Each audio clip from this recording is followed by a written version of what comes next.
The Magicians podcast is brought to you in proud association with the Magic Circle, Alakazam Magic and Gigio. We loaned a lot of money and hired all the crew and paid for the venues and the buses and the lorries. You took the financial risk yes, all yourself. 100% in the first tour. Wow.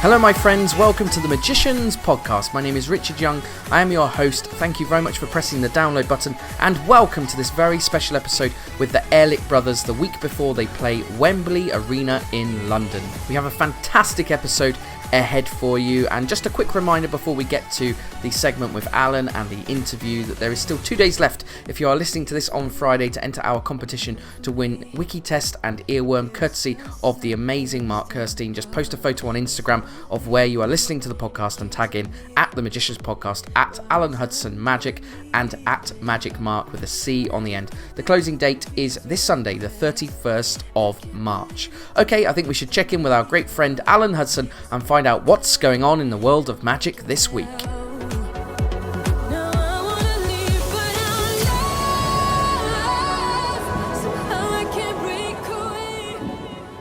Alan Hudson, what's going on, my friend? Great news. There's a lot of magic content this week. Is there really? This is going to be a good one from you, is it? There is. Honestly, my phone's been going bing, bing, bing throughout the week, and I'm going, yes, stuff to talk about. But before we get to that, last week's episode, Troy. Yes. What do you think? One of my favourite podcasts. It was good, wasn't it? Yeah, really good. And do you know, I have said that before. I've said, oh, that's one of the best ones. But this is one of the best ones in a sort of different type of way, in just the fact I thought it was so honest. Like how many other people have had, you know, that level of fame and being on the podcast and being honest enough to give all the failures. Yeah, it was amazing. Great. As I said on last week's episode at the end, we chatted for nearly 2.5 hours after the podcast ended, and he was just amazingly open. He's still full of ambition, obviously, as things that he wants to do, but he's in a quite a reflective stage at the moment, kind of looking back on what's worked for him and what hasn't. And I think the timing of the interview was perfect. I think that's what helped it be such a great podcast. Yeah, no, it was good. The fact that he didn't just treat it like a PR spin, you know, to say, oh yeah, everything's going great. You know, a lot of people, let's be honest, come on the podcast and they just go, hey, here's a funny story, and then it's not particularly funny, and then or they go, oh yeah, it's great actually, what I'm doing is this at the moment, or what I'm doing is that. Was it Andrew O'Connor that said his wife complained to him that, are you just listening to those magicians brag about themselves again? Yes, that's right. Yeah. And we, you know, and I understand that, but he was like, I think possibly the first person just to go, look, this went really well. This was a bit of luck. This went terrible. This went really badly. I couldn't bear to watch my own TV show. Amazing. It was great. Yeah, it's a really good podcast. Thanks, Troy, as well for just being so great on the podcast, and I've had a lot of positive feedback about it, and people seem to have really liked him, which is really great news, and I know people will be enthused to see him do whatever he does next. So but Hudson, this is a big week this week, isn't it? Ehrlich Brothers. Look, we've got a lot of news. Yeah, there's Ehrlich Brothers, there's the Illusionists have done the lineup, right? Yes, for London in the summer. Yeah. David Blaine UK tour, June. Right? Now, the problem is, when this podcast goes out, the news already feels old. Because, do you know when you see something posted on like a magic group on Facebook or something, and you've already seen that thing posted an hour beforehand? Yes. You kind of go, oh, what are you posting that for? We all know that. Yeah, I know what you mean. News just seems so... news is... It's supposed to be new, right?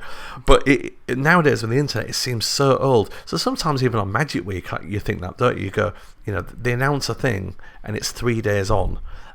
However, when we're recording this is all sort of fairly new, and there's lots of people that don't get their news in other ways. And so we thought we'd mention, and it's worth mentioning it. We can give our take on it, can't we? Absolutely, that's the important thing, our take on it. So as you mentioned, David Blaine is coming over here in June. He's doing not too many shows. I thought, first of all, it's very late in the day, isn't it, to be announcing a tour? I mean, he is a star, so that's going to help him definitely. And when he announced this tour, I noticed that the Sun newspaper ran an article just saying David Blaine's coming over here.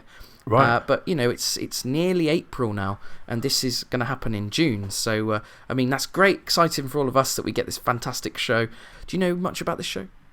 I've read about it. I'm not going to give stuff away because I think I know too much about the show. I know nearly everything in it, I think. But what I will say is that from what I've heard, it is phenomenal. It is excellent, and this is from people that you wouldn't expect like a David Blaine show. So when David Blaine came out, first of all, a lot of people were slagging him off, saying, "Yeah, well, you can't do it live, can you?" And you haven't got any personality and stuff like that. Well, this is for the naysayers. This is like his little FU, I think, to everyone, and to go, I can do this. Like his TV special. When his last couple of TV specials really been phenomenal, haven't they? Yes. Other people have done the street magic thing, and David Blaine, he holds back a bit, doesn't he? He just takes his time, and then he just drops it and goes, "There you go. What do you think of that?" And it's like the best one ever. and I think he's going to do that with this show. From what I've heard, it's excellent.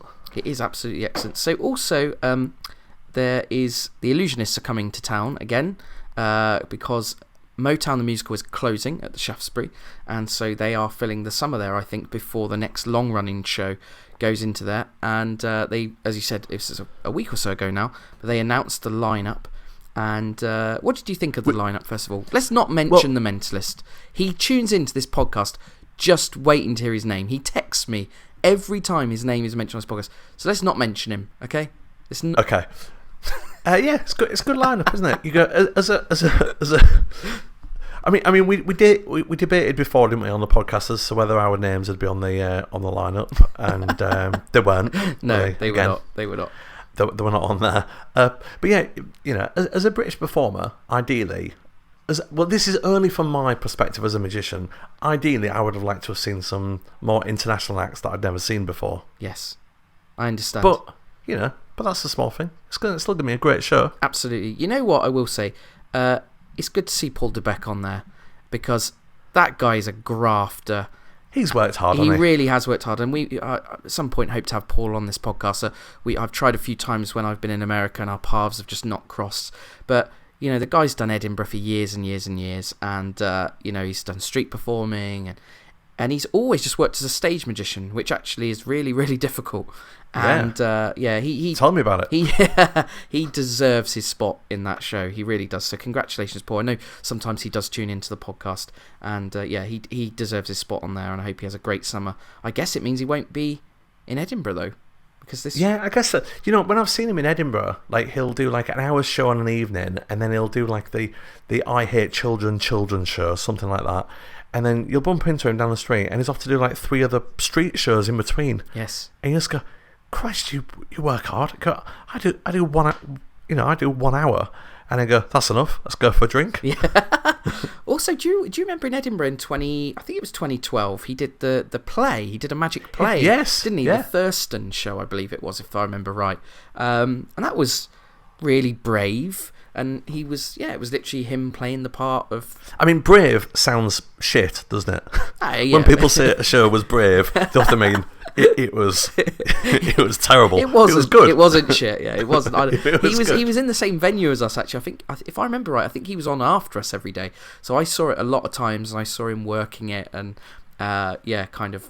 improving it as the time went on. I thought it was a shame he didn't do it again, actually, because I really felt it was great by the end of the run. But fantastic. And listen, I'm really looking forward to seeing Adam Trent as well. Heard a lot about him. And have you ever seen Adam Trent on Cabaret du Monde when he sings? Well, he's not singing, he's miming. Have you ever seen that? No, I've never seen him, and he's one of the ones that I kind of go. And when I say like the British people, I'm not so interested in. It's only because I go to a lot of magic shows and I've seen them all a lot. Yeah, they're all great performers. They all deserve to be there. It's just for me personally, I've seen them a lot. Whereas Adam Trent, I've never seen him. And you go, and if this show was in America, maybe American magicians would go, "Oh, Adam Trent, we've seen him a lot." Right?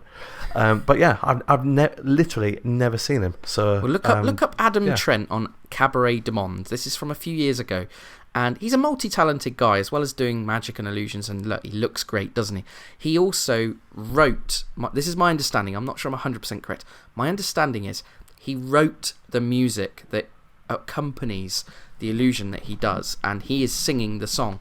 So when he comes on, he's miming it. It's really good, and it's one of those things, you know what I mean? It's quite hypnotic to watch. Like, I've watched it about 50 times.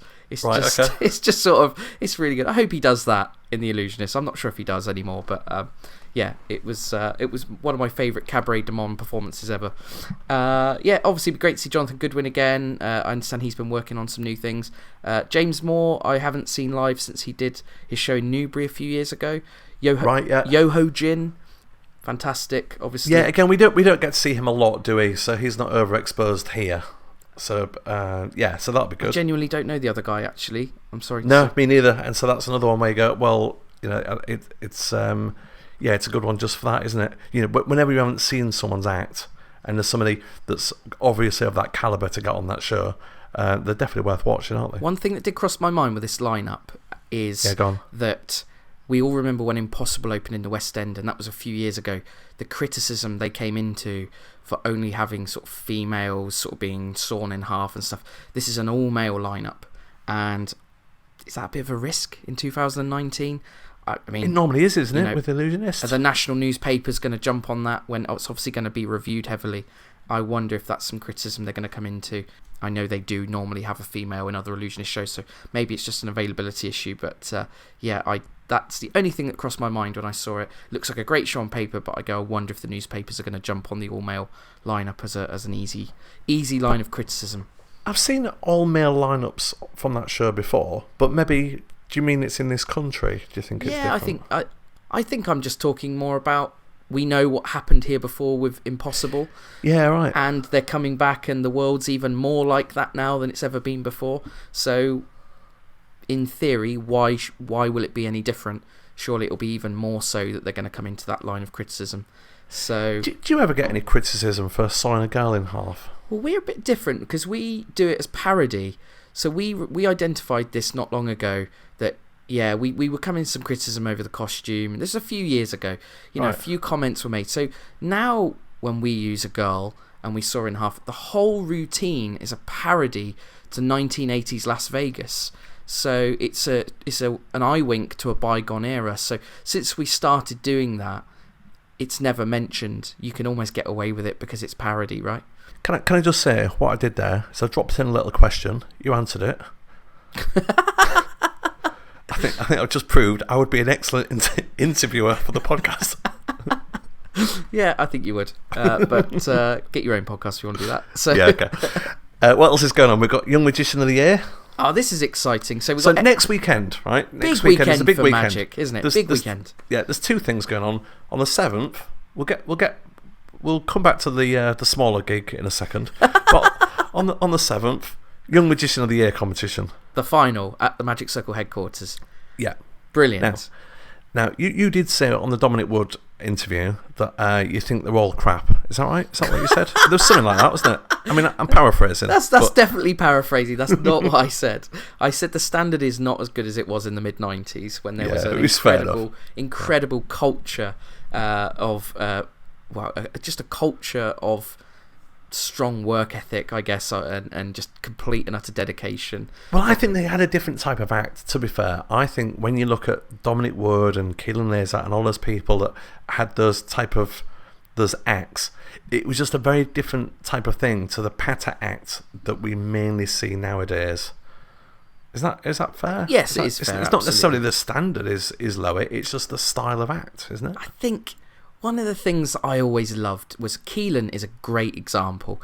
Keelan used to make his own props, and he designed his own backdrop, and he was sort of like, he had like a costume and then obviously created a lot of the magic as well. And now, unfortunately, what you see is some kids up there doing dealer items and you know, they're just dressed like, they're dressed like you on your Close-Up Magic website because that's what they think a magician looks like. Yeah. Hey, well, do you know what? Interesting. So, since doing this podcast, I had a young magician, come to me and said, "Will you help me with my act?" Okay. And he's in the Young Magician of the Year competition. He got into the finals, and we've been emailing back and forth. He's been showing me the act on YouTube and stuff, and then I've been making little suggestions. And one thing he said was, "Oh, at this point, I thought about this dealer item. I could put that in." And I said to him, one of the reasons that I really like your act already is that it is all original, and every single thing that you've got on there is all homemade. Right. And so every single prop in his act, he has made himself. Right. There is nothing like that. And then so to put that one dealer item in, I've talked him out of it. Well done. Obviously now he's going to lose, and he'll hate me forever. And some kid will win with that dealer item. Oh dear, oh dear. Yeah, who I've actually got a side bet on, so Hudson wins again. Hey, wouldn't it be great if you could bet on Young Magician of the Year? That'd be brilliant, wouldn't it? We need some sort of bookies, don't we? That's what we need. And you know what I was thinking about? There's a kind of a link here between sport and magic, and that is next weekend. We are all on the road to Wembley. It's like the Magic Cup final, isn't it? We are all going to Wembley next Saturday to see this incredible event that we all support, which is magic. So it's like the Magic Cup final, is what I realised. It is. No, we've planned it for a while, haven't we? As soon as the tickets were released, we got in there, and this is just like amazing that it's come round that you're about to interview them on this podcast. That you never dreamt of that when we first got these tickets. This is all just not fluke, right? You know, but it's all by just, you know, you've worked hard doing these podcasts and stuff, and then you've managed to get like the big name, right? The Ehrlich Brothers, and you're going, we are so excited, aren't we, about going there? Like, it's incredible. However, right, I'm very excited about going, but I'm not quite sure why. Right. Okay. And I only say that because I've never really seen them before, apart from on that Amazed Not Amused show on on ITV. Yeah. And so I haven't really got a sense of what it's going to be. So can you tell? You've seen them live, you see. So I booked this. You said, Hudson, you've got to come to this. It's going to be fantastic. It's going to be the event of the year. And I went, all right, I'm in. Yeah, you did. Tell me why I am excited about going. It's going to be brilliant because this is not like just seeing a magic show. This is an event. It's a one-night only deal. The boys are coming over. There's lots of unknowns. The technical challenges of bringing a show from the continent to this country. There's lots of technical things which are going to make it difficult. They're doing the show in English for the first time ever. I'm not sure how that's going to go. It's being recorded for television. So they're not just going to make the stage look good. They're going to make the whole arena look good. Yeah, of course. Okay, it's going to be a spectacle. It's going to be enormous, exciting. Not to mention, there's loads of original magic in there, some really interesting ideas, and that's why you should be excited. It's going to be amazing. You have to be at this show. You have to be there. That does sound good, doesn't it? And so we're going to be there, and then if people that listen to the podcast see us there, just ignore us, leave us alone, having a night out. No, come and say hello. If you listen to the podcast and you see us, come over and give us a wave. It would be nice to meet some podcast listeners there. Yeah, it would, yeah. So this interview happened because the boys came over last week to do Blue Peter, and then they came down to London. Obviously, that's filmed in Manchester. They came down to London and did some other PR bits and pieces around. They did Radio 2, and I managed to get a slot with them. I was so excited to go meet them at their hotel, and I sat with them, as you're about to hear, for over an hour and talked about their incredible rise to where they are today. And they turned up in costume, didn't they? They did. It was amazing because they were going off to do some TV thing, so they were in costume. So that's brilliant. You may have seen that on the Magicians Podcast social media, that there was a video of them saying they were going to be on this podcast, and you can see they're in costumes. So it was absolutely brilliant to meet them and talk about not just how they've got to where they are, but also to talk about their Wembley show. And Hudson, as you are about to find out, I get an exclusive. For the first time in the series, I get an exclusive about something happening in the future. I think you're going to love this. If you're going to the show next weekend, this is the perfect thing to listen to get excited about it. I'm excited. It's brilliant. I cannot wait. This is Chris and Andreas, the Ehrlich Brothers. Here we go.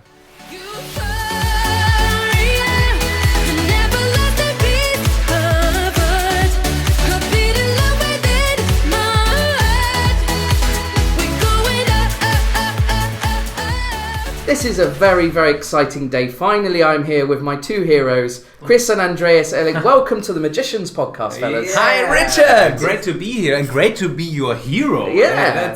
That feels strange. It's amazing. Normally, I'm the hero of my brother. Oh, really? Yes. Oh, well, this is it. Well, the you interview are... has just started and he already begins to talk shit. Shut up! Some intelligent shit. Well, I'm very interested because I came to see your show a few years ago in Ingolstadt, and I've followed your work very carefully. I love your illusions and everything, but I've never been able to understand what you say. So when I came to Ingolstadt... And now we sit here and bam! Like by magic, you now understand us. Absolutely. And I love the show, but when you did the camel, I didn't know what was going on. So today I'm hoping to get an insight into you guys. And I know that my audience, the magicians, are so excited to hear from you. So many magicians coming to the show at Wembley Arena. Cool. I mean, everybody. I think we are also very excited because it's the first time that we do the whole show in English. And that's, of course, not that easy because in Germany, throughout the years, we have developed a certain humor, and to transfer this kind of humor and the sentences, it's not that easy. But do you have someone helping you to translate the humor? Yeah, I help my brother. No, there is a guy, but it's we found it's not good what he does because because he isn't an artist. I see. And you have to have the punchlines at the end of a sentence and all these small details that makes you maybe feel unsecure or unsure. Yes, but basically I don't fear that much because for example 2 weeks ago we were in Paris with this show and we really worked a lot on our French. Yes. Alors on pourrait continuer on parler en français maintenant. And this was our experience. The people appreciated that we tried to speak their language. Yes. And we don't speak perfect French and we don't speak perfect English, but I think the basic line is the magic language. Magic is international. You understand magic without understanding any language. Yes. You even don't speak German. Yeah. Very good. And we have Frangin, bro. Yes, it's Bruder. I forgot what I wanted to finish the sentence with. Yeah, that people. No. Let me think about it, my stupid brother. I forgot because you disturbed me. Yes. What I liked there was you swore in English as well when you went. That's very good. Do you feel comfortable talking English? Is one of you been doing it longer than the other, or have you both learned it since you were kids? Or yes, we learned it in school since the 5th grade. Yeah, for a couple of 7 years, I think. Yeah, and we had I think one. Almost, for 9 years, we learned English for 9 years. Almost one lesson per day. Wow. I think yesterday we've been told that this is different here. You only have 1 or 2 lessons per week. Yes. Foreign languages. I remember learning French 2 lessons a week. Okay. I can't talk French. So, yeah. So, but you can talk German. No. And now I remember what I wanted to say. 10 minutes later. No, because you mentioned you didn't understand anything about a camel, the ventriloquism act of Andreas. For the international shows in Paris, London, and Helsinki, we put together some kind of best-of show, or the best-of acts of our past maybe 10 years. And so we cancelled the ones that contain lots of speech parts. So no camel? No, the camel won't be there. Okay. And even... No brother? He's out. Even some wonderful illusions that come with lots of text and details and maybe jokes that depend on wordings in German. And so we took something from our old show, like bending the steel rails. This is not part of our current show, but it's a part of the international show. So we're going to get more of a visual show, bigger visual show, yes, with bigger illusions and everything. So talk to me, guys, about this incredible show. We are all so excited about the show. What will we see at Wembley Arena? Yeah, if you want to see it or not, I will perform the bill switch.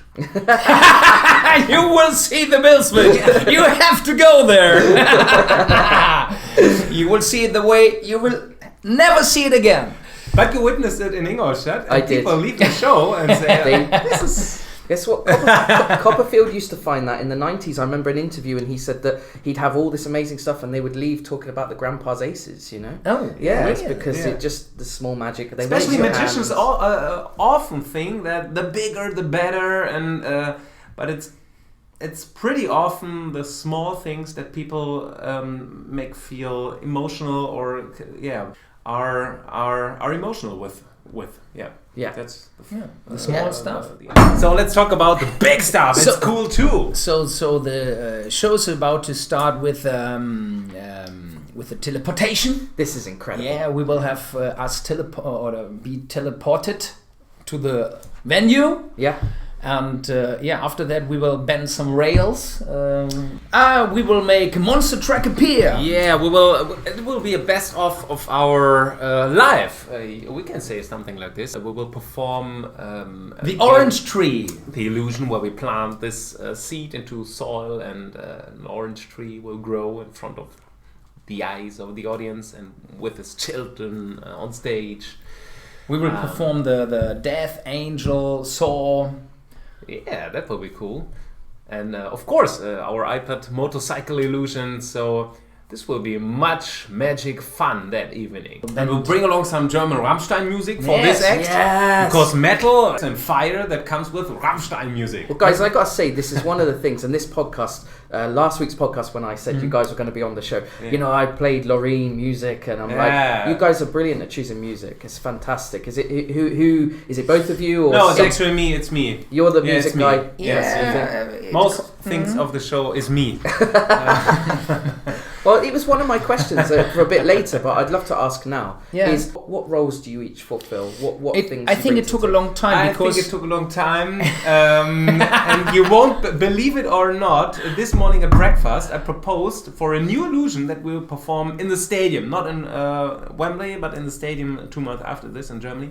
I proposed a new music for this new illusion. And my bro just said, "Bro, I was at breakfast and I want to eat my beans in my English." I said, "No, listen to it. It's cool." Is it true? It's true. It was Beyoncé and. People mustn't know. It must be a surprise. So you're like the music, and, yes, and then are you more practical? Yeah, that's what I wanted to tell you. We started 20 years ago, and we both wanted to do all stuff together. Right. And we were fighting disaster. Yeah, it was a disaster because it's not that easy when two people want to. It's like having two cooks. Or two chefs, or yes, two, what you say? We know the saying, yeah. Too many chefs. Too many chefs, yeah. And throughout the years, we developed a working that is quite good. Yeah, you found a balance. We found the balance. And my brother's topics are light design, music. I spent a lot of time in the workshop developing all the technical elements and try to find the right way to bring the ideas on stage. Yes. Brainstorming is always together. And that's always fun because it comes with lots of alcohol. Sometimes. So these are the basic. Its main direction. Although when I draw something, a new stage prop or something like this, I go to Andreas and say, what do you think about it? And when he develops a new technique or a way how to build something, I'm often we talk. We talk a lot. Yeah. Do you fight? But there are kinds of you do fight, yeah. Yeah, it's like being married. Yeah, of course. I think it's kind of normal, and I think it helps. Yes, because we know that we are brothers and that we won't get divorced for a lifetime because we are still brothers. So after every fight, we hug and then we enjoy. Hopefully we enjoy until the next fight. Yeah. I know the British magicians listening to this are fascinated to know why you have decided to come to England. Is it because you want your show to be seen more as like a European tour, or is there one particular It's for different reasons. On the one hand, it's a challenge. And let me mention something that starts much earlier. 2006, 2007, when we had the idea of maybe performing our show on tour. We did not that until 2012 to be part of the public, to be a known person. I don't know. Celebrity, yes. We only performed for companies on their jubilees and so on, and actually nobody in the public knew us. Corporate events. Awful, right? Yeah. Terrible. No, did you like them? Yeah, we liked it. Yes, Yeah. because there were so many companies asking for special shows, and we took it always like a challenge to make their dreams come true. With our techniques, it was always kind of new, not that boring, because throughout 1 year we developed 2-3 big illusions. It took a long time, and it was a good school because we learned a lot. Communication. Someday TV saw us somewhere and they asked us to participate at the next processor. What is the version? No, from the next Urigella? the The next next Urigella is Urigella in was German, called- and the international It name was was a TV series with Yes. Uri Geller, yes. And they wanted to have us, and we said, no, let's. So we were a little bit skeptic if this would fit us, and we said no. And there were some more inquiries from TV, and we said no because we didn't feel being that far. Do you say that far at that point? You weren't quite ready for Yes. Yeah, we were not ready. Yeah. And so in 2012 we thought, hey, now we are ready. Let's go on tour. And that's the same with this international next step. People from Finland, they were the first one who asked us to perform our full evening show in Finland in 2013 or 2014. And we said, let's give us some more years, and there will be the day we'll come back to you, and then we will show our show in an international way. Now here we are. Amazing. So I think we always loved challenges. Sometimes we failed, of course, we failed in our lives. But I think in general we had a good feeling for what is the next step. And 4 years ago we wouldn't be able to perform such a cool show that people are going to see on the 6th of April now in Wembley.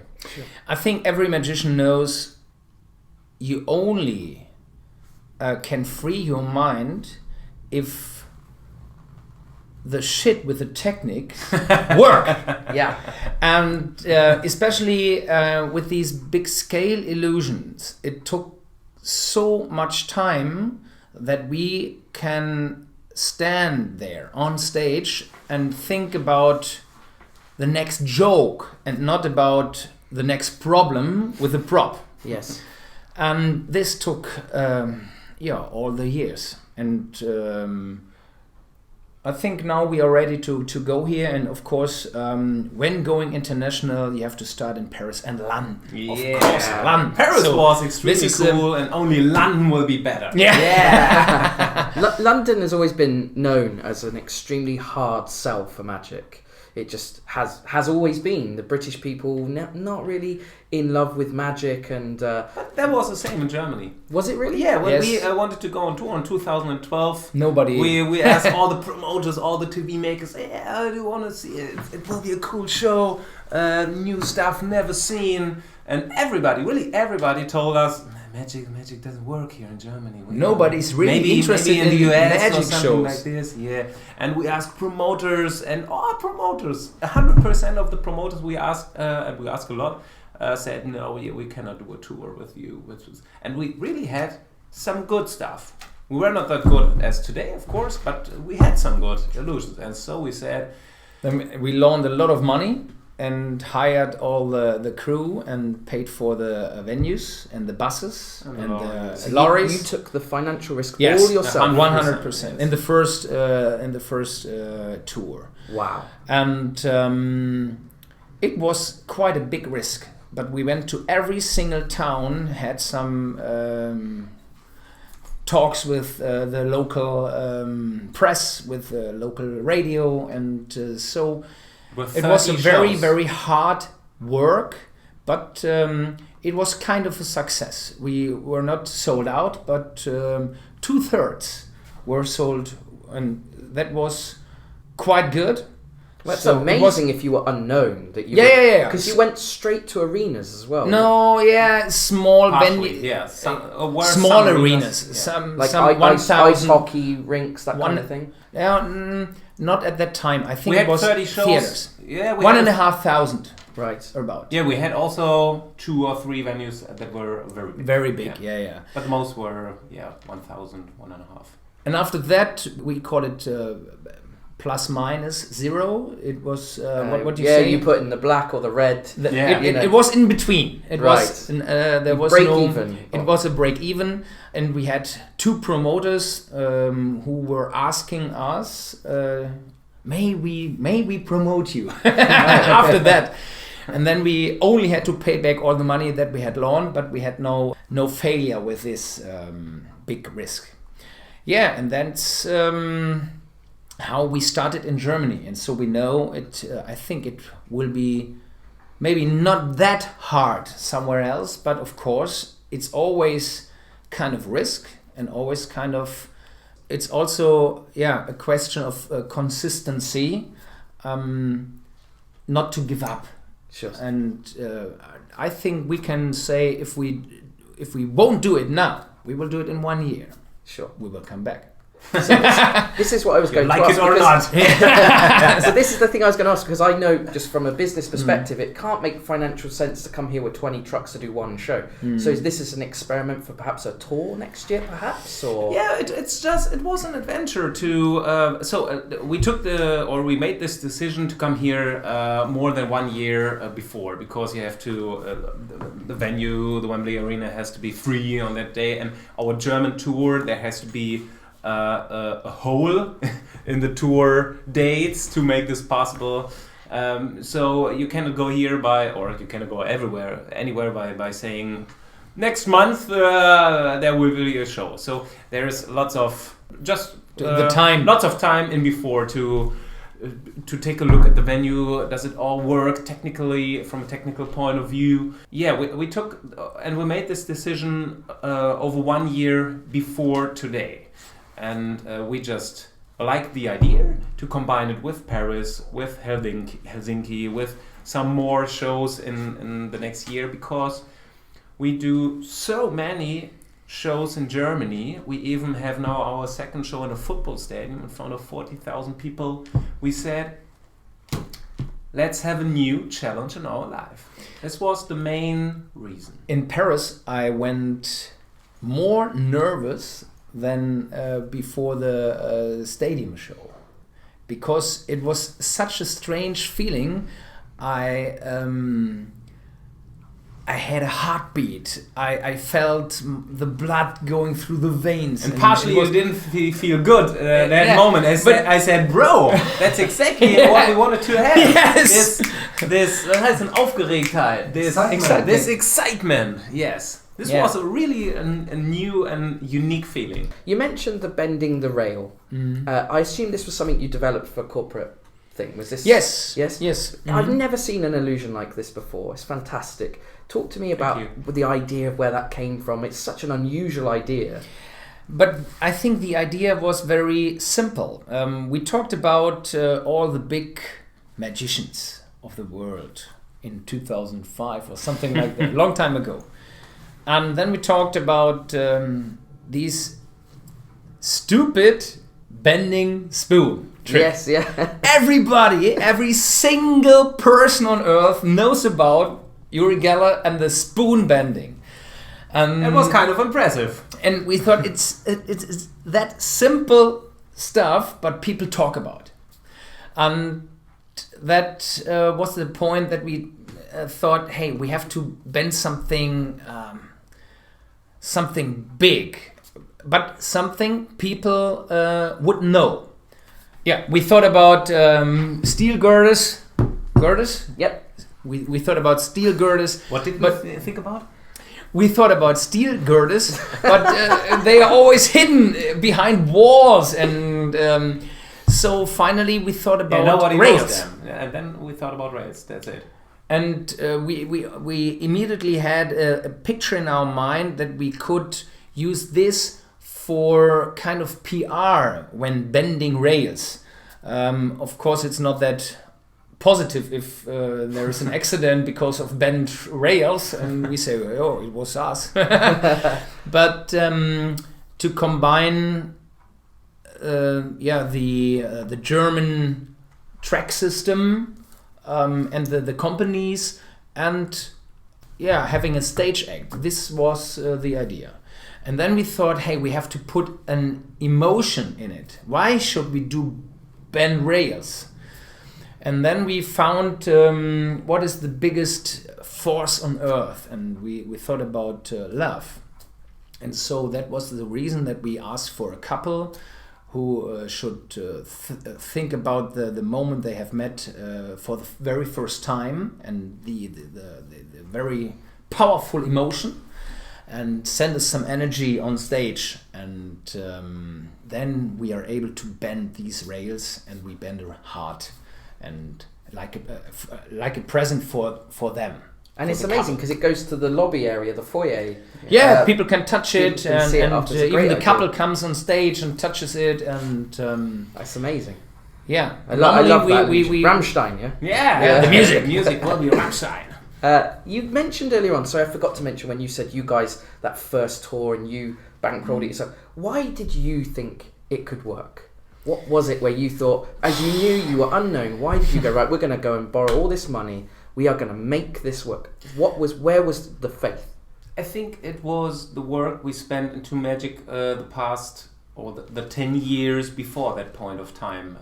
We developed illusions like this, like bending rails, and we knew they're unique, and they have a certain quality, they have a certain amount of entertainment, and so we thought this show is as good as other shows on the market, and that was one reason why we did not go on tour in 2007 or 2008 and had this TV specials they were asking for. But at that time we thought, no, now look at our show. This is good enough to compete with other shows. Let's do it now. And I think one reason was David Copperfield phoned us and asked for the orange tree. And of course he was hero. So he wanted to buy it. Yes. Right. And of course he was the hero of our childhood, and we felt of course we have to give it to him. It's a great honor. And then we had a lot of negotiations throughout a long time, and our dad always told us, hey, you mustn't sell this, yeah, it's your baby, you spend so much time on it, and finally we said no. But I think what we took from all these was some self-belief. Yes. Some self-belief because our dad always told us if he wants it, the people would love to see it from you. And this was also a very important point in our career. Yeah. That's brilliant. Mm-hmm. Let's talk about the most famous illusion, I think, at the moment that everybody knows you for is the iPad, the motorbike. Where did the development of that come? I mean, it looks so complicated. Yes. As a magician, I assume you just mentioned David Copperfield, your hero. Was his motorbike an inspiration for it, or was it totally separate? Or first of all, we wanted to develop an opening illusion. That was the point the point of beginning, and so we went to my flat, very little flat, and we switched off the phones and we turned the key so that no one was able to disturb us. And this was a state that was almost 7 days long. We drew so many drawings. The idea was of appearing in midair in some kind of window with curtains. Yeah, it was in the wind. A complete new illusion. But after some days, and it really took 4 or 5 days, Man, we looked at the drawings and said, "That's fucking uncool. Let's not do it." So, and I think what is cool in life? And I think everybody knows this. If you're in love with one idea, you are in love, and then you develop stuff around it. And after those 4 or 5 days, we had some distance to this, and woke up and saw the drawings, and we said, "Shit, let's throw this away for the bin." And so we threw it away and thought in a more cool way. And if you think about cool stuff, a motorcycle was always cool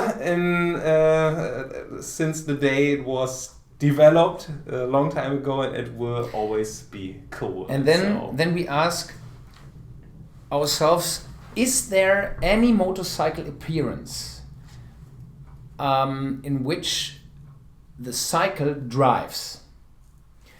And then we didn't found any appearance where the people drive. Authenticity is very important for us, that people touch the rails that we bend, that we cut the rail before we bend it. It's a real motorbike, isn't it? It is a real motorbike. And so this was a very important point for us. Why do all those motorcycle appearances on the market? It's just there. Let's do an appearance where people see this is a real motorbike.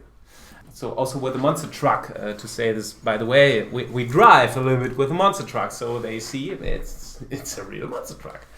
This is always a very important topic for us to demonstrate what you see is real. It's not just blown up. I don't know the word for it. Balloon. It's not. It's not a. And then it was the time there were a lot of iPad magicians, and we pulling out always from behind every stuff.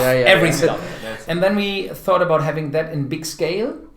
When you buy an iPad or an iPhone, there was this white box.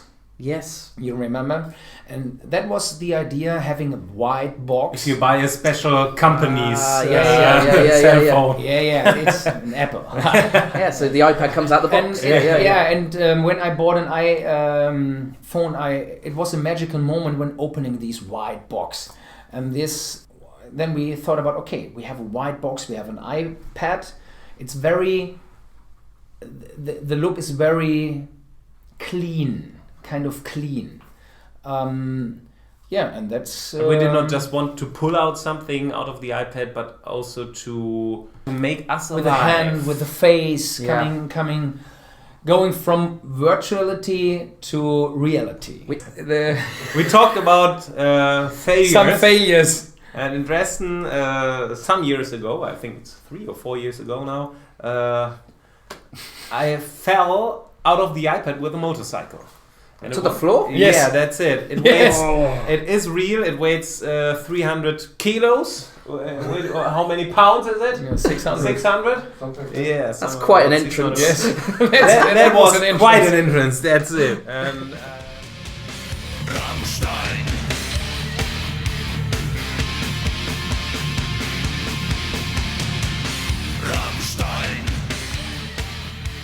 The Magicians Podcast, brought to you in association with the Magic Circle, the world's premier magical society. Are you ready to join the world's most exclusive magic club? Visit themagiccircle.co.uk to find out more. Gigi-O, free for 30 days. Be a pro, get Gigi-O. If you're a professional magician and your gigs do not include sold-out illusion shows in football stadiums on the continent, then you need Gigi-O. Pete Wardell says he'd recommend it to anyone serious about their performance and their business. What's he talking about? Well, Gigi-O, of course. Top professional magicians love using Gigi-O to manage their bookings and admin. It's an easy-to-use web-based software that takes care of your inquiries, contracts, invoices, payments and reports. You can generate professional PDF contracts in seconds and allow your clients to agree them online quickly and conveniently. It will even automatically update the diary on your phone. Read what other professional magicians say about Gigi-O and take a free 30-day trial right now at getgigio.com. GetGigio is spelled GetGigio.com. Whether you're new to magic or a seasoned professional, Alakazam Magic are here to help. Alakazam have been supplying magic to magicians for well over 20 years. Not only do we carry all the latest and greatest magic tricks, books and DVDs, but we also manufacture one of the finest ranges of magic tricks in the world. The Alakazam name is synonymous with great customer service, educated advice, and honesty. So if you're shopping for new magic, make sure you check out our website, www.alakazam.co.uk, or pay a visit to our fully stocked shop. In addition to being perhaps the finest magic shop in the country, Alakazam also has the Alakazam Online Magic Academy. It's a fantastic new way of learning magic. There's a community building up on there, and every single month there is brand new content. And because you are a listener of the Magicians Podcast, you can receive 20% off right now. Go to the website, take a look, and when you get to the checkout, enter the code MP20, M for Magician, P for Podcast 20, and you will receive 20% off your subscription to the Alakazam Online Magic Academy. Whether you are a full-time professional magician looking for a new routine or you are brand new to this wonderful hobby, the Alakazam Online Magic Academy is perfect for you. Go to the website right now and take a look. Let's go.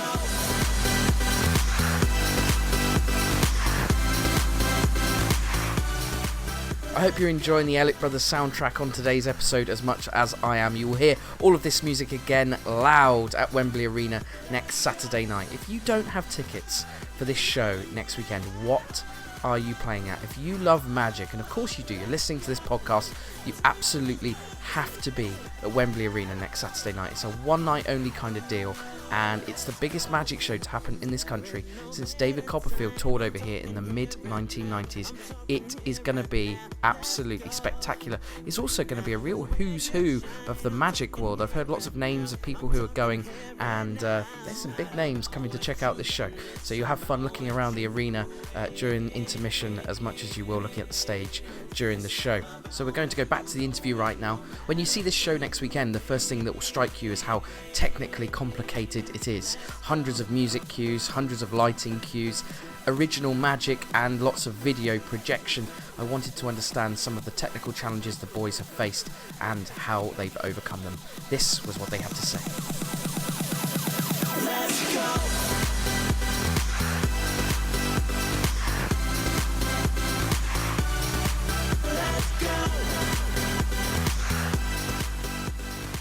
Well, that's what I was going to say. Your show looks so complicated. It is. You must have had lots of technical challenges with it, and Yes. is that process of going through that, especially when it's an original idea, Technical challenges must be are incredibly painful at times. Yeah. That's it. Yes, we had a show in 2009, and it was the worst show we've ever done. And we still remember that show because technically we were not really Ready. So many Ready for what we wanted to bring on stage. It was just a great chaos, like the Brexit. There's one advice Uri Geller gave us. It was you always have to have a plan B, and that's something we thought about, and of course you cannot have a plan B for every single detail, but we have a lot of plan Bs. We've had one show 5 years ago and the video projection broke. So what to do? 2,500 people. So, and the whole show system has grown. Has backups at every corner. So an illusion is one part, but video projection for the people at the right and at the left of the stage. What about this? This is also so important. If they break, or you don't say break. If they fail, people cannot see something and they will shout. Yes. If the audio system fails, people won't hear something and they will shout. And so there are lots of things, because this all comes from us. We don't book some kind of audio or video company. We throughout the years, because it was our experience that if you do it yourself, you do it with the highest Anspruch. Yeah. Regard, yes. And so year by year we improved any aspect of this show, and now it's one show out of one hand. We can learn from our experiences. We can make the screens as big as we want to have it and not as the promoter wants to pay for or something like this. Yeah. So we're interested in the best possible show, and we've developed this and still keep on developing. It will be a process that will never end. We had Hans Klock on this podcast, and he said that he went to see your show and he felt that the venue is just wrong for magic. And some magicians have said this. It's a challenging venue.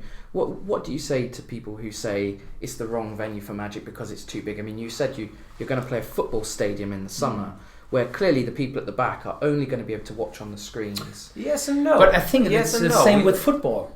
Yeah, when you watch it on TV, you are much closer. But I think it's a question of the atmosphere, and if you want to see your star live in that kind of surrounding, you have to go there. And I think it's now the 7th year of touring in that scales of arenas, and people love it. And they come back. They write lots of lines, and they are very happy with it. So we have a center stage also in Wembley, but also in the football stadium, where we are closer to the people in the back rows. We will fly throughout the audience to the people in the back rows. So we put the emphasis on not losing them in the back rows. Yeah, we talk to them, we address them, and we learned how to play in that kind of arena. I've said this on this podcast many times. My favourite illusion of yours that you do, when I first saw it, it blew my brains apart, because I understand illusions and magic. I can tell you how it works. We have to switch off this microphone. I'm so sorry. Well, we never talk method on the podcast, but I would love, and I know the audience would love, an insight into the teleportation, the design of that, where the idea came from, the pain you must have gone through with it, because I can see how complicated it must be. Where did that process start? We wrote a concept for a brand new magic show in 2005. And we went to lots of people. We played with the idea to maybe go on tour at that time. But it was definitely too early. But that was our dream. And we put so much energy and love and time in this concept. My brother drew. Is it Drew? Yes. Drew everything, every detail, and we didn't find anybody who gave us the money we needed. I think it was 3 million euro. And now I understand why people won't say, we will support you. But there was one thing for example, it was we go into a bank and do a bankrupt. Yes. And then we throw the whole bills from the sky to the public. And later on we saw it on the movie. Yeah. That felt strange. I think we were leaked. I don't know. But of course, then when we go into new brainstorming, we always watch all these old thoughts that we had. And teleportation, of course, is of course an all-time classic. It's an all-time classic. David Copperfield did it with the Bahamas, and we felt we have to do it more visually. Yeah, and then we thought about some techniques, and we tried a lot with projections, with a double layer, with double layer, curtains, with so many stuff that didn't work. Yeah. But finally, whilst doing something, you think about something new or new ideas. The problem might suggest a solution sometimes. Yes, it's the way. And we have a great team, and everybody's thinking then, but my brother. But so you take one step after another, and maybe you are at a dead end. Then you have to go back and choose another direction. But finally, if you want to realize an illusion, I think you will find a way. Maybe it's not the way you had in your mind at the very first time, but somehow you will find a way. Very interesting. The monster truck, I understand, Andreas said cost over €1 million to develop. You guys love appearances, right? Is this your favorite we type love of illusion? monster truck, we love motorcycles, and we love cool stuff. And we also like to realize our ideas without any compromises. And so this sometimes comes with investing too much money. Yeah, in the next show we are about to have this is called a lot of levitating. This is called Dream and Fly. Dream and Fly. Yes. We're into some new stuff. Yeah, even more expensive than the monster truck. Much more expensive. Really? The whole show, total, yes. Yes. You have the idea and the premise for the show already laid out. Are you in building stage, you rehearsal stage? Where are you up to with the new show? We've begun building on the new show since the current show, Fascination, was ready. So this is a constant process. We like building and inventing and constructing things, and we start this process once the former show is ready. So we're still not ready for Dream and Fly. It will start in November, and we will be here in London as well in May. Some kind of May 2020. With the show? Yeah, with the new show. I have an exclusive. Nobody knows it until right now. And there's, I think the final date is not released yet, but there will be a date. This is fantastic. Yeah, it is.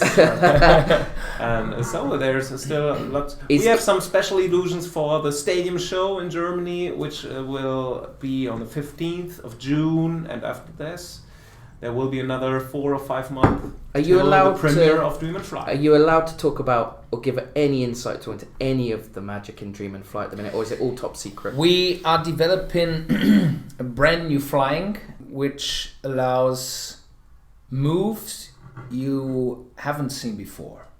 I think it's a special stuff for the magicians, because we won't tell the public, because of course they are not really interested in techniques or whatever. But I think for the magicians it could be interesting. It will be much more a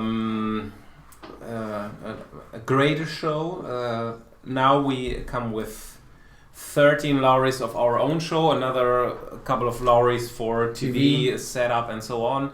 The Dream and Fly will come with approximately 20 lorries.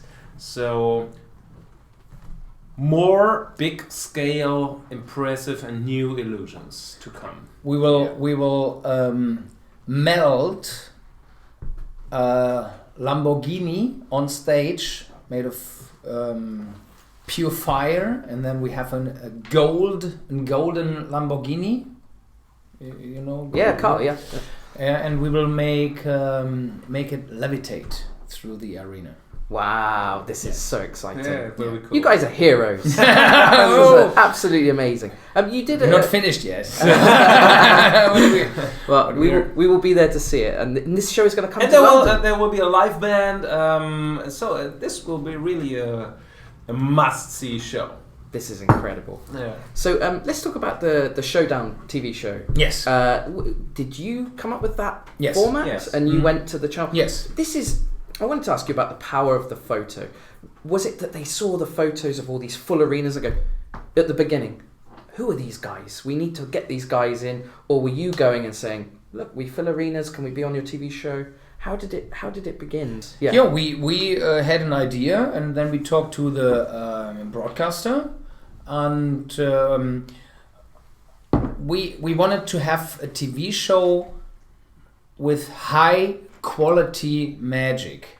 Of course, we have some comments that maybe not that Your comments. that intelligent for magicians, but for the public, I think it was a real good show because we bring magic to the people with it and say it's an art. It's not only a pocket trick. It's you can regard this as an art with lots of skilled hands with good ideas, and Richard Turner was incredible when talking about he was in my skilled team. hands. And Of course he was good. Yeah. We finally can see this show here in the UK on YouTube now. RTL uploaded Yeah, they okay. launched a it month a or couple so of months ago. Yeah. What were some of your favourite bits of that show? I shared it the other day. Barry and Stuart doing their Yes. penny drink I in love German. them. Yes. I In love them. German as Yeah, well. That was fantastic. Yeah, they learned German too. What were some of your highlights from the series? Of course, Richard Turner, because he's such a great man. I visited him in Texas, and it was so impressive. Sometimes when I think I have a problem with whatsoever, I think, how would Richard Turner solve this problem with positive thinking? And so it was deeply impressive. But we had great moments. The illusionist Magus Utopia was so great. I loved People love Stevie him. Star. Yes, yeah. And he was in your team too. Yes, you loved all my magicians. And I loved Barry and Stuart. It was my wish for Barry and Stuart to come, although they were in your team. So is there going to be another series or a different show for you guys? It took us too much time. We cancelled it for this year because we have the foreign country shows, we have the stadium, and we have to develop a new show. Yeah. So it was definitely too much, because it also take a lot of time, because it's our baby and we want it to be perfect. And so maybe next year. I'm really interested to know what kind of magic you don't like. Magicians all have tastes. Is there a type of magic that you go, I can't watch this? Actually, not. It has to be good to be entertained. And to be entertained doesn't mean that there has to be one joke after another. We like quality. Going on stage and having an illusion for the first time is always something very difficult. It has to develop. You have to develop your act, and it becomes good during a certain amount of time by playing the illusion.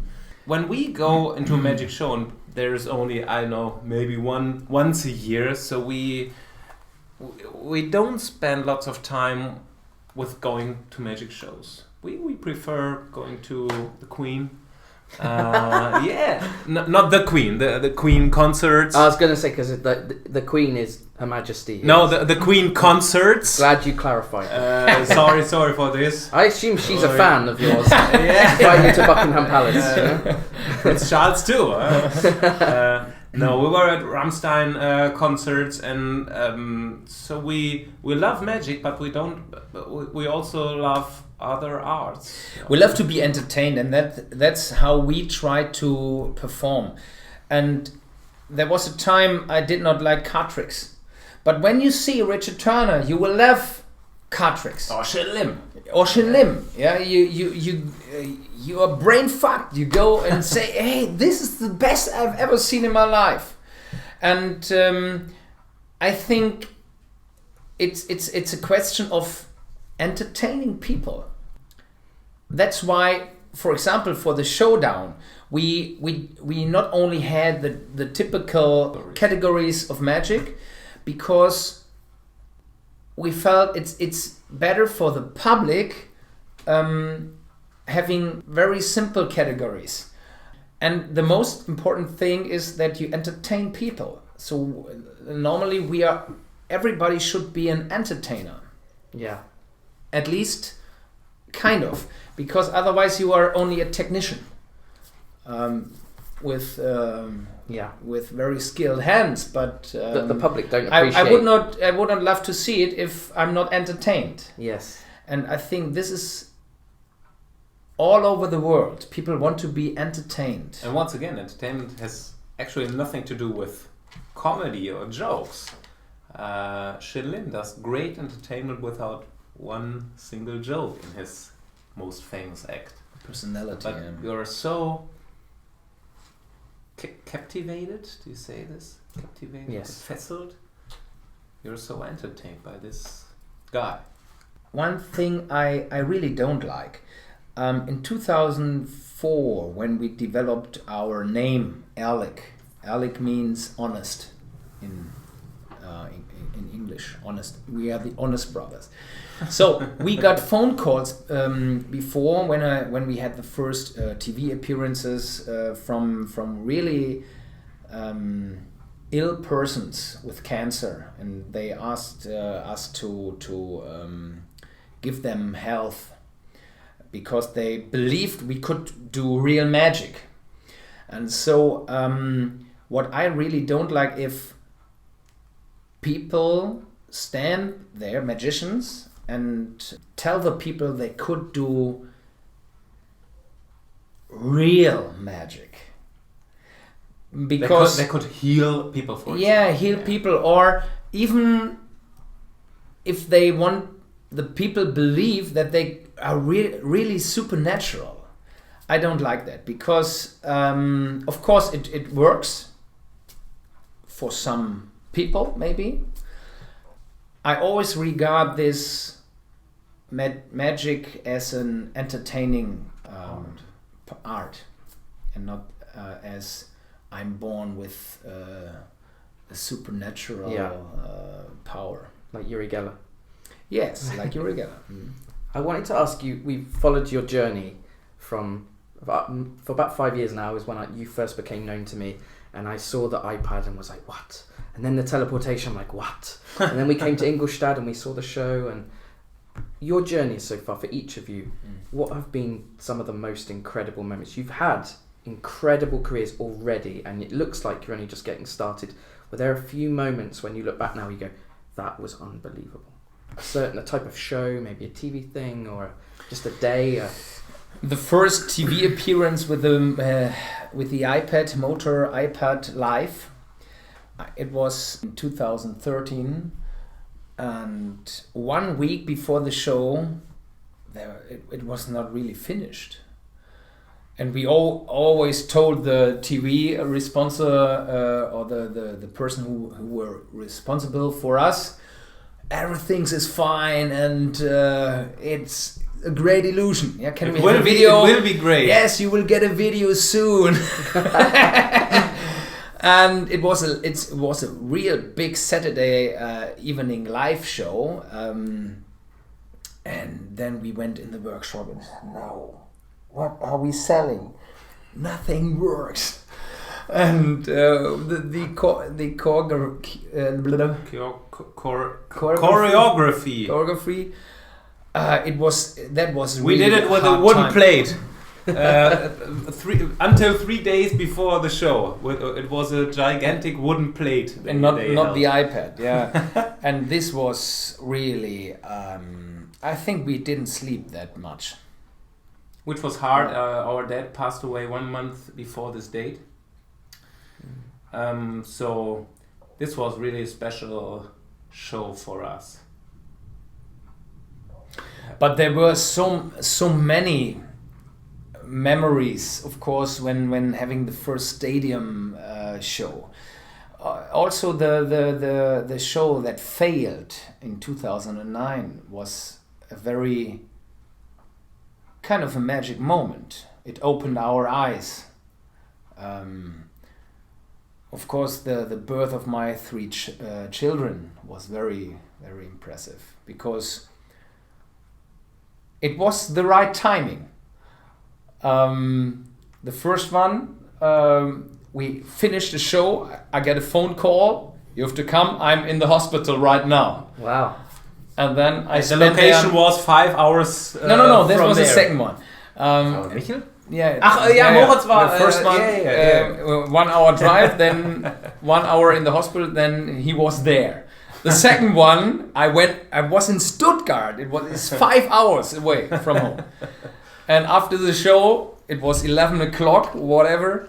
My wife called me, I'm in hospital, you have to come. And then I organized the driver. It was a 5 hours ride. And when he had to fill up the gas, I asked for champagne bottle. They wouldn't sell it because it was after 10 o'clock. After 10 o'clock, they are not allowed to sell. And when you are at the gas station near the Autobahn. Another exclusive. You stole it. I stole it. Yes. I paid 10 euros. And I took it. I said, my wife is pregnant, but not that long time, and I take it with me. Oh, then I was away. And when I entered the hospital, it took 10 minutes, and then he was there. Wow. So this was real magic. It was really bam. Yes. And from that moment on, she was allowed to drink alcohol. Yes. Do you have some memories, Chris? Of course, the same show in front of those 40,000 people, which was a world record. Of course, Paris was one of those very impressive moments that will for always stay in our hearts, and London will be too. I'm absolutely sure about this, because it's such a it's a great honor. Exciting. It's a great time. adventure. Yeah. It's exciting, yes. And always when you perform a new illusion for the first time in front of the audience. And this was in 2013, was like this, when our dad, who started to, he died of cancer, and he got to know the idea about this illusion, but he never saw it. Guys, this has been the most incredible interview. I know everyone is so excited for next weekend. Everyone's going to be cheering like along, us. And we're so excited too. Thank you so much for being on the Magicians Podcast. Thank you. Have a great show next Saturday night, Wembley Arena. We can't wait to see it. Yeah. Thank you. Thank you.